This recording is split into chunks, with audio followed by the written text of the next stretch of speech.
On y est, tu vas pouvoir enfin mettre les mains dans le cambouis et créer ton site web. D'abord, j'ai un petit conseil pour toi. Surtout, ne perds pas ton temps à chercher à créer un site web parfait tout de suite. La plupart des entrepreneurs perdent énormément de temps à travailler des détails de fou sur leur site web pour le mettre en ligne une fois fini, une fois parfait. Il faut surtout pas faire ça, lance ton site le plus tôt possible et tu gagneras beaucoup de temps. Tu pourras toujours faire des modifications plus tard, tu dois d'abord sortir une V1 le plus rapidement possible. C'est parti, donc on a plusieurs grandes étapes dans la création de ton site web. La première, ça va être de définir un titre et un slogan, donc ça on l'a déjà fait dans la vidéo précédente. Aujourd'hui, on va mettre en ligne ton site web dans cette vidéo. Ensuite, je t'apprendrai à créer un site web crash test, donc qui va te permettre d'avoir un deuxième site web pour aller tester un petit peu, faire des modifications de design, de plugins, de templates. Ça, j'y reviendrai plus tard pour t'expliquer à quoi ça sert, c'est super utile pour faire des tests. Ensuite, on va bloquer Google, tout simplement parce que il ne faut pas que Google vienne sur ton site web pendant que tu es en train de le créer, parce que sinon il va indexer dans son moteur de recherche des pages qui ne sont pas encore terminées. Donc on va faire en sorte que ton site soit invisible aux yeux de Google. Ensuite, on va mettre en place le HTTPS, donc j'y reviendrai. Le HTTPS, c'est un protocole de sécurité pour ton site web. Ensuite, très important, on va réfléchir à un zoning et à un mapping, donc ça va être le plan de tes pages et un petit peu le contenu des pages. Ensuite, on va sécuriser le site web, donc très important parce que les sites WordPress sont assez vulnérables, normal, parce qu'ils sont très populaires. Il y a énormément de sites web dans le monde qui utilisent WordPress, donc les pirates s'en donnent à cœur joie. Je vais t'expliquer comment sécuriser tout ça. Ensuite, on va installer les plugins indispensables pour WordPress. On va trouver des templates et les installer. Je vais t'expliquer après ce que c'est un template et des plugins. On personnalisera le design du site web. Donc on va créer chaque design page par page. Ensuite, on va mettre en place des outils de tracking pour que tu puisses traquer un petit peu tout ce qui se passe sur ton site web, qui sont les visiteurs, d'où ils viennent. Ensuite, on mettra ton site en conformité avec la loi. Donc, il y a certains aspects légaux qu'il faut savoir et mettre en place sur un site web, notamment les barres de cookies. Et ensuite, on terminera par penser un petit peu au référencement naturel. Et donc là, on passera au module 2 pour tout ce qui est terminer un petit peu la conception du site web et penser le site web pour le référencement naturel, faire en sorte qu'il soit le plus visible possible. Alors, on a vu les avantages de WordPress dans la vidéo d'introduction de la formation. L'outil est gratuit, il t'appartient, il a ses termes d'utilisation, c'est très personnalisable et bon pour le référencement naturel. Alors attention, il y a deux types de WordPress, on y reviendra. Il y a wordpress.com et wordpress.org. Donc c'est la même boîte, sauf que c'est deux offres différentes. Nous, on passe bien par wordpress.org, qui est le fait d'avoir un site qui t'appartient à toi. Tous les systèmes un peu comme Wix et wordpress.com, tu payes un abonnement mensuel pour faire une location de site web. Mais là, nous, moi, ce que je veux t'apprendre, c'est avoir ton propre site web à toi. Donc on passe par wordpress.org. Donc ça va pas trop nous être utile pour le moment, mais c'est simplement pour l'information. Alors il y a deux types de fonctionnalités dans WordPress où je voulais te parler avant qu'on attaque la création du site web. C'est les templates et les plugins. Donc template ou thème en français, plugin, extension en français. Les templates, en fait, c'est les thèmes qui vont modifier le design principal de WordPress. Il s'agit de designs qui sont pré-créés par des développeurs qui sont amateurs ou professionnels. En fait, c'est des sites web tout faits qui n'attendent qu'à être personnalisés. Donc, il y en existe des milliers qui sont gratuits ou payants. Tu vas pouvoir apprendre à choisir le tien et le personnaliser à ta sauce. Et enfin, les plugins d'extension. Donc, en fait, ça fonctionne pareil qu'une application mobile. C'est pour ça que je t'ai mis une petite image de téléphone. C'est parce que moi, je vois WordPress comme un téléphone neuf. Quand tu l'achètes, il est vide. Il n'y a pas grand-chose. Et tu veux le personnaliser. Donc, si tu veux ajouter des fonctionnalités à ton téléphone, donc par exemple, tu veux aller sur Facebook, tu vas aller sur Instagram, tu veux prendre des photos, tu veux faire des scans, par exemple, tu vas aller télécharger des applications et les installer sur ton téléphone. WordPress, ça fonctionne pareil avec les extensions ou les plugins. Tu vas aller dans une bibliothèque d'extensions, d'applications, et tu vas aller chercher la fonctionnalité qui t'intéresse, et tu as plein d'extensions de plugins qui existent pour faire ça. Donc j'en ai sélectionné plusieurs, donc templates et plugins qui sont hyper performants, que moi j'ai testé et que je te recommande fortement, mais ça, on y viendra dans une prochaine vidéo. On va directement attaquer à la création de ton site web. C'est parti, je vais te montrer en partage d'écran comment créer ton site web. Donc la première chose à faire, c'est acheter un nom de domaine et un hébergement. Pour que ton site fonctionne, il faut qu'il soit lié à un nom de domaine, donc www.lenomdomaine.fr.com.org, etc. C'est la première chose à faire. Alors il y a différents hébergeurs. Moi je travaille avec OVH depuis des années, j'en suis globalement satisfait, donc c'est pour ça que je le connais bien et donc je le propose dans la formation. Mais il y a tout un tas d'hébergements, d'autres hébergeurs qui sont très bien aussi, comme One on One, AutoSwitch, Gandhi par exemple. Voilà, il n'y en a pas un qui est mieux que l'autre ou pas. Alors il y a AutoSwitch qui est pas mal aussi, qui est un peu plus cher mais qui est de bonne qualité. En revanche, c'est un peu plus cher. En fait, la qualité de l'hébergement va jouer un peu sur le temps de chargement du site web. Donc nous, on va être sur OVH pour la démonstration. Donc une fois qu'on est sur la page d'accueil, on descend un petit peu plus bas et ici on a une barre de recherche qui nous permet de saisir un nom de domaine. La première chose à faire, c'est saisir le nom de domaine que tu as choisi. Donc là, tu peux le choisir avec ton étude de mots-clés, avec ton étude de slogan, de persona. La première chose à faire, c'est de vérifier que le nom de domaine, il est bien disponible. Donc je vais taper un nom de domaine ici. Par exemple, hop, super site web, pourquoi pas .com. Et je vais ici rechercher un nom de domaine. Alors ça tombe bien, super-siteweb.com est disponible. S'il n'était pas disponible, il l'aurait mis ici, et dans ce cas-là, je n'aurais pas pu l'acheter. À propos de l'extension du nom de domaine, c'est-à-dire tout ce qu'il y a après le nom de domaine, le .com, le .fr, le .site, .tech, etc., ça n'a aucune influence sur le référencement naturel, sur quoi que ce soit.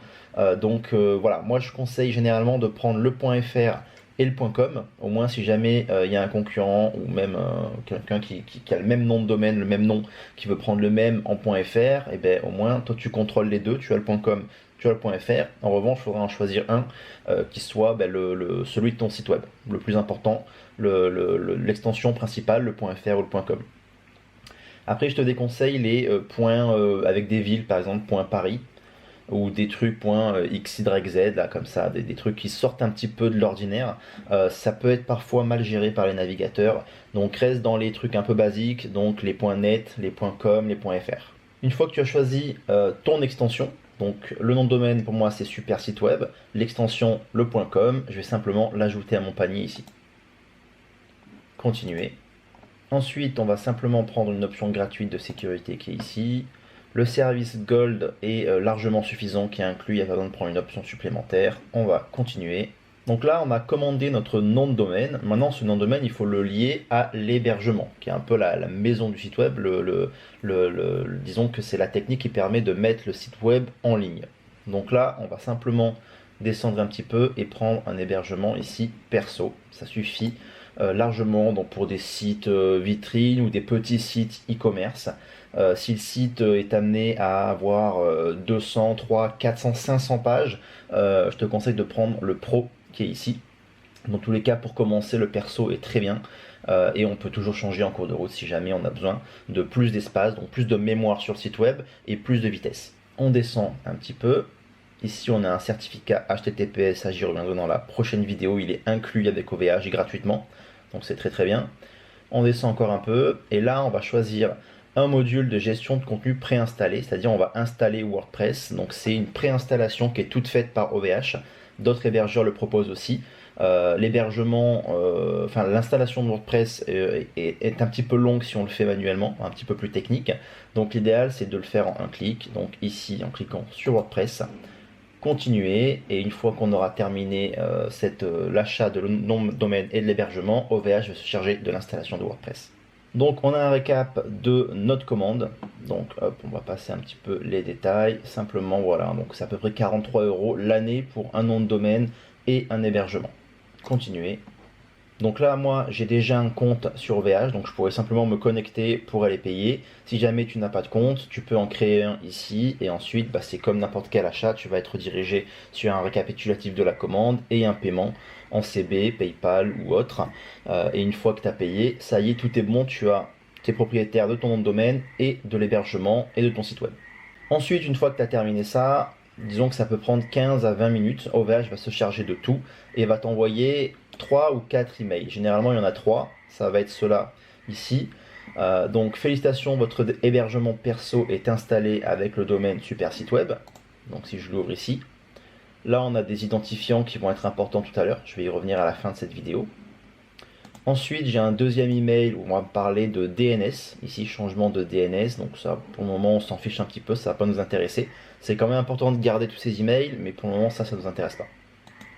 Et enfin, le dernier, qui va être l'installation de WordPress, où là, tu vas recevoir le lien d'accès de ton site web et le lien d'administration, c'est-à-dire le lien qui te permet d'accéder au back-office de ton site web. Donc si je clique ici, j'ai mon site web qui est installé, il est vide, il ressemble à ça. Donc je suis bien à l'adresse super-siteweb.fr. Et j'ai une interface de base qui ressemble à ça. Alors, tout dépend quand tu regardes la vidéo, ça peut un petit peu varier, mais disons que tu as, comme je t'avais dit, quand tu achètes un téléphone qui est neuf, il est nu, voilà, il n'y a rien qui est installé. Il y a quelques petits exemples, donc un titre, ici le titre d'un article, une description, avec voilà, quelques informations. Le site est complètement vide et du coup, on va passer à le personnaliser. Ensuite, tu peux accéder via le deuxième lien au back-office. Donc par défaut, tous les sites WordPress, à la fin de l'URL, tu rajoutes wp-admin et tu arrives directement à l'interface au back-office. Donc ça ressemble à ça. En dessous, j'ai toutes les informations nécessaires. Donc ici, mon nom d'administrateur avec mon mot de passe. Et puis je peux me connecter. Et là, j'ai accès au back-office de WordPress que je vais te présenter tout à l'heure. Je vais te montrer comment configurer le site web, mais d'abord, je vais revenir sur le premier email que tu as reçu, celui-ci, où on te parle d'identifiant FTP. Donc ça va surtout être intéressant dans la prochaine vidéo où je vais te parler du HTTPS et de la sécurisation de ton site web. On va s'en servir de suite. Il y a une petite installation à faire. Il va falloir que tu ailles télécharger un logiciel qui s'appelle FileZilla, qui te permet en fait de pouvoir aller accéder aux fichiers, aux dossiers de ton site web. Tu sais qu'en fait ton site web c'est un ensemble de dossiers qui contiennent des fichiers qui sont pleins de code, donc du code HTML, du code de développeur. Et nous on va avoir besoin d'accéder à ces fichiers là pour faire des petites manipulations et changer des bouts de code. Donc je t'ai mis le lien dans le support PDF, mais l'URL est là, c'est filezilla-project.org et tu vas aller télécharger celui-ci, le Download FileZilla Client. Une fois que tu l'auras téléchargé, je vais l'ouvrir ici, il va falloir que tu ailles ici dans Gestionnaire de site. Donc tu cliques soit sur la petite flèche, soit sur le bouton qui est là. Ça t'ouvre une petite pop-up qui est là.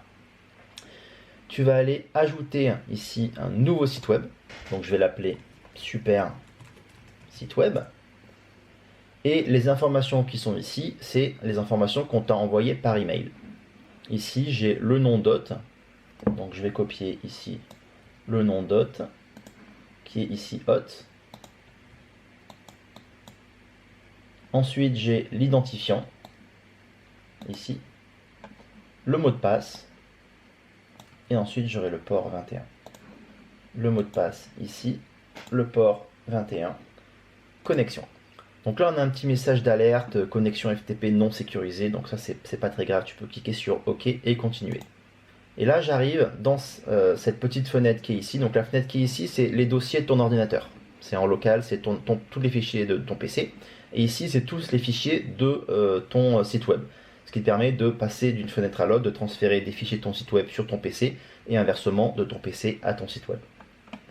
Donc le premier dossier qui nous intéresse, c'est le www, donc c'est le www.tonnondomaine.fr ou .com. C'est là-dedans que vont être tous les fichiers de ton site web. Donc si je double-clique, ici j'ai tous les fichiers qui sont là du site web. Donc moi je ne l'ai pas ici, mais si tu as un autre dossier ici qui contient un point OVH, je te conseille de le supprimer. Il faut que ça ressemble à ça, les premiers fichiers que tu aies un WP admin, WP content, WP include, c'est les trois fichiers, les trois dossiers ici que tu dois avoir. Donc voilà pour l'installation FTP, j'y reviendrai dans la prochaine vidéo pour l'installation du HTTPS. Je vais maintenant te présenter le back-office de WordPress. Donc déjà tu vois, on a une petite notification orange ici, WordPress 5.4.1 est disponible, veuillez faire la mise à jour. Donc c'est comme les applications de ton téléphone, tu vas avoir trois types de mise à jour à faire, donc j'y reviendrai. La première c'est WordPress en lui-même, donc c'est-à-dire tout le site web, c'est-à-dire tous les fichiers de WordPress. Ensuite tu vas avoir les plugins et les templates. Donc c'est simple, tu auras soit ici une notification qui a une mise à jour à faire ici, soit ici avec la petite roue avec marqué le nombre de mises à jour à faire, donc ici il y en a 6, ou ici dans le tableau de bord les mises à jour. Donc je peux cliquer sur les trois. Si je clique ici par exemple, j'accède aux mises à jour. Donc tu vas voir que ces mises à jour là, tu vas recevoir des notifications dans ton back office. Il faut au moins se connecter une fois par semaine pour faire les mises à jour. Donc là j'ai mise à jour de WordPress, c'est la première étape. Ensuite j'ai mise à jour des extensions. Donc ça c'est des extensions qui sont préinstallées sur WordPress, on va aller faire le tour tout à l'heure. Et ensuite ici j'ai les thèmes, donc là c'est les designs qui sont préinstallés par WordPress. C'est les trois types de mise à jour que tu auras à faire. La première étape, si jamais tu as la notification, c'est d'aller mettre à jour WordPress ici, donc c'est simplement un clic, mettre à jour maintenant. Voilà, une fois que c'est fait, tu vas avoir ce petit message qui t'explique à quoi consistait la mise à jour. Comme sur le téléphone, quelle est la mise à jour, maintenant sécurité, et qu'est-ce qu'elle contient, qu'est-ce qu'elle apporte de nouveau. On va revenir ensuite, hop, ici dans la petite roue pour voir les autres mises à jour à faire. Donc on a fait WordPress, donc vous avez la dernière mise à jour de WordPress, très très bien. Donc ça correspond en fait à la mise à jour d'Android ou de OS, par exemple si c'est ton smartphone. Ensuite on a les applications, donc les extensions. Je vais mettre tout sélectionné, mettre à jour. Parfait, donc voilà, ça dure quelques secondes. Là c'est écrit, voilà, le processus se lance, ça prend un petit peu de temps, quelques secondes. En fait, le site se met en maintenance pendant quelques secondes, le temps de faire les mises à jour, et après il se remet en ligne. Pour les mises à jour, on est bon. Je vais retourner, il reste des mises à jour de template à faire. Je descends, extensions, vos extensions sont toutes à jour. Il reste des thèmes à mettre à jour. Je vais aussi tout sélectionner, mettre à jour les thèmes. On est bon, voilà, donc tout ce qu'il faut savoir pour les mises à jour, c'est un petit peu la seule chose qu'il y a à faire en termes de maintenance sur un site web WordPress. Alors si tu veux créer après un site e-commerce, il y a un petit peu plus de maintenance, mais en gros, la plupart du temps, il faut se connecter une fois par semaine, checker ici s'il y a des mises à jour et simplement faire les mises à jour, cliquer sur les boutons, tout cocher, mettre à jour et c'est tout. Ensuite, on va aller voir un petit peu les réglages de ton site web. Ici, dans Réglages, je vais cliquer ici. Donc là, j'ai le titre de mon site web, le slogan, on va le laisser, ça va pas nous intéresser, on va pas trop le toucher pour le moment. Là, on voit que l'adresse web, alors moi, elle est en HTTP, toi, elle sera peut-être en HTTPS, ça dépend l'hébergement ou quand est-ce que tu fais l'installation. Dans tous les cas, on y revient dans la vidéo suivante pour l'installation du HTTPS. Ici, tu as le mail de l'administration. Donc moi, c'est l'email que j'ai mis. C'est avec cet email-là que tu vas recevoir des notifications de WordPress. Ou si jamais tu installes un formulaire de contact sur ton site web, c'est cet email-là où tu vas recevoir les emails. C'est aussi cet email qui te permet de te connecter à ton back-office WordPress. Donc si jamais tu le changes ici, tu vas être déconnecté pour pouvoir te reconnecter avec le nouvel email. Ici, on n'a rien à paramétrer, rien à changer pour le moment, sauf bien sûr si tu veux que la langue du back-office soit dans une autre langue que le français, par exemple, ou même la langue du site web, mais c'est paramétré directement en français. Ou si tu veux changer ton fuseau horaire, le format date ou heure. Mais sinon, dans les réglages ici général, il n'y a rien à changer. Dans le réglage ici écriture, on n'a rien à changer non plus, donc on passe rapidement au suivant qui est lecture. Ici, on va aller changer plus tard quand on va aller ajouter une page d'accueil sur le site web. Ici, on va simplement cocher ici l'extrait. J'y reviendrai plus tard. Mais surtout, ce qui est important, c'est ici visibilité pour les moteurs de recherche. Il faut ici cocher la case. Demander au moteur de recherche de ne pas indexer le site web. C'est ce que je te disais tout à l'heure. C'est important de bloquer Google à ton site web. Il ne faut pas qu'il vienne sur le site pendant que le site est en construction. Tout simplement parce que si jamais il vient sur le site web alors qu'il est en construction, il va indexer des pages qui ne sont pas terminées.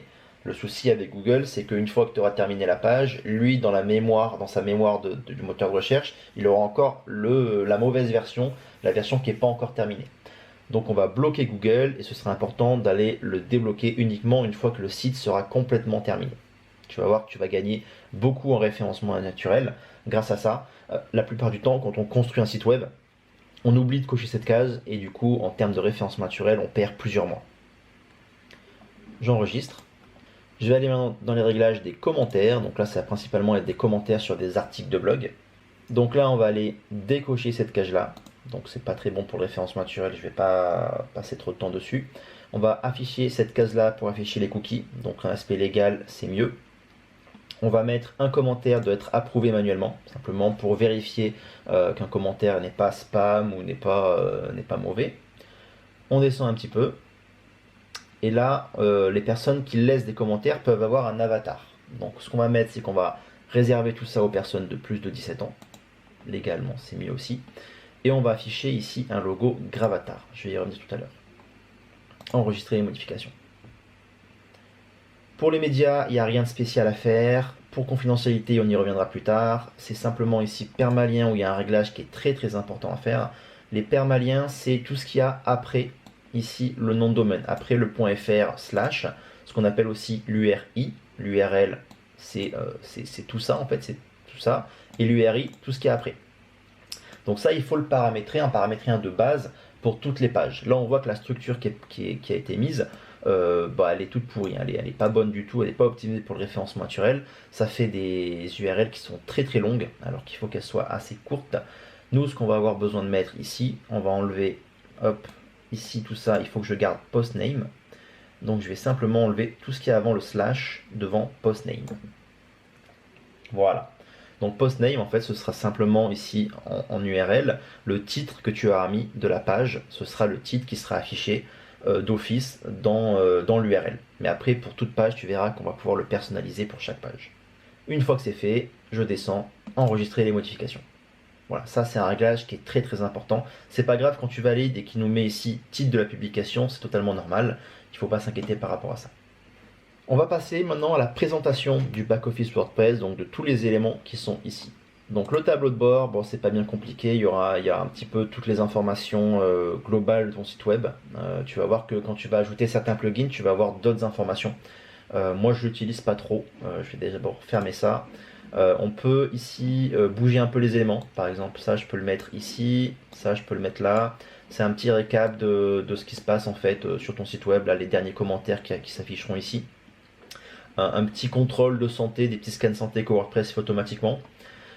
Plus tu ajouteras de plugins, plus il y aura d'éléments de suivi ici. Tu peux aussi choisir ce qui s'affiche ici dans options de l'écran. Par exemple, événements, nouveautés WordPress, moi ça ne m'intéresse pas. Hop, je décoche, il s'enlève. Si j'ai pas envie de faire des brouillons rapides, je peux aussi hop, décocher, cocher, il s'affiche ici. Voilà, hop, je vais le mettre là pour harmoniser. Donc le tableau de bord, pas très intéressant. Ensuite, on a les articles. Donc articles, simplement, à la base, WordPress, c'est fait pour le blogging. Maintenant, c'est fait pour créer des sites web en règle générale, pour créer n'importe quel site web. Mais à l'origine, c'est fait pour le blog, pour écrire des articles de blog. Tu vas voir que toi, pour le référencement naturel, ça va être hyper intéressant d'avoir un blog et de rédiger des articles de blog. C'est même hyper utile, ça va être quasiment tout le module 2 de la formation. Donc ici, tu vas créer tes articles de blog. Donc j'y reviendrai vraiment dans la partie du module 2 où je te parle du blogging. Il y a plusieurs choses à faire pour paramétrer cette partie-là. Ensuite, on a une partie médias. Donc là, les médias, ça va être les photos, les vidéos, les PDF, les Word, tout ce que tu peux, tout ce que tu veux ajouter sur le site web. Principalement, je te conseille d'ajouter que des photos parce que les vidéos, ça alourdit le site web. C'est comme un disque dur. Plus il y a de choses dessus, plus c'est long, ça rame. Donc je te conseille d'ajouter que des vidéos, des photos ici. Donc si tu veux en ajouter, simplement tu mettras ajouter et tu vas sélectionner dans ton ordinateur des fichiers que tu as envie d'uploader ici.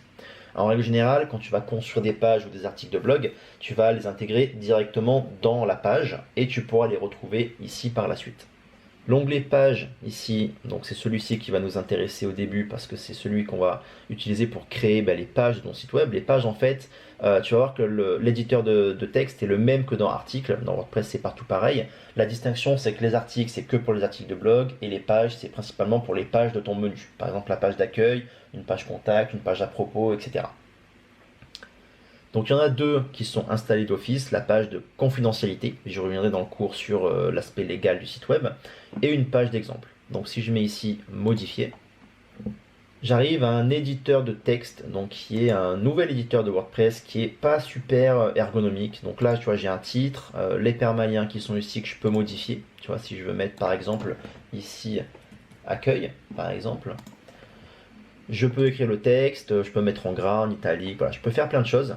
Je vais te montrer, quand on installera différents plugins sur ton site web, une édition de texte ici qui ressemble à celle de Word. Comme ça, c'est beaucoup plus simple et tu t'y retrouveras beaucoup mieux dans les articles et dans les pages pour les construire avec un éditeur beaucoup plus simple que celui-ci. Les commentaires, donc rapidement, c'est pour les commentaires de blog. Donc tu vois qu'ici on a un commentaire exemple que je peux désapprouver, donc c'est-à-dire je l'enlève d'en ligne. Je peux le modifier, je peux le mettre dans les indésirables, dans les spams ou le mettre à la corbeille. C'est ici que tu pourras suivre les commentaires de tes articles de blog. Pour apparence et extension, alors apparence dans thème, c'est là où tu vas aller pouvoir choisir un template de ton site. Donc il y en a 4 qui sont préinstallés. Ça j'y reviens un peu plus tard quand je te parlais des templates. Et pareil pour les extensions, je te montrerai comment en installer et comment supprimer ceux qui sont déjà préinstallés et qui vont nous servir à rien. Dans utilisateur, donc là c'est ton profil, moi j'ai mon profil qui est ici, je peux aller modifier pour ajouter des informations, je peux changer un peu la couleur d'interface de tout ça, je peux le mettre en différentes couleurs, donc tu peux le voir ici. Je peux changer la langue ici, donc là c'est le français, comme je te l'ai montré en général, mais je peux le changer si par exemple tu as envie que ce soit en anglais ou dans une autre langue. Je peux marquer un prénom et un nom. Tu peux changer l'adresse, site web, renseignements biographiques, ça va être intéressant de les mettre, mais j'y reviendrai plus tard. Et l'image qui est ici, j'y reviendrai aussi plus tard sur Gravatar, on en a parlé tout à l'heure, qui te permet de lier en fait une adresse mail à une photo. Tu peux directement cliquer ici, tu peux t'inscrire, et avec l'email que tu auras mis dans WordPress, l'email par défaut, et une photo que tu auras paramétrée, ta photo apparaîtra un petit peu sur tout ton site web et sur tous les sites web WordPress où tu pourras laisser un commentaire. Pour tout ce qui est outils, on y reviendra plus tard. Donc voilà en gros le back-office WordPress. Tu vas voir que plus on va ajouter d'éléments, de templates, d'extensions, et plus la partie qui est ici va grossir. Il va y avoir de nouvelles options de personnalisation. Ça, c'est vraiment les options de base. Le tableau de bord, les articles, les médias, les pages, les apparences, les extensions et les réglages qui sont ici. Donc familiarise-toi un petit peu avec cet environnement. Tu vas y passer énormément de temps. Pour le moment, je suis passé un peu rapidement sur tous ces onglets qui est là, tout simplement parce qu'on va y revenir dans les prochaines vidéos, dans la construction du site web. On va y revenir très souvent. Voilà pour la création de ton site web. Donc tu peux te lancer et directement mettre en ligne ton site web.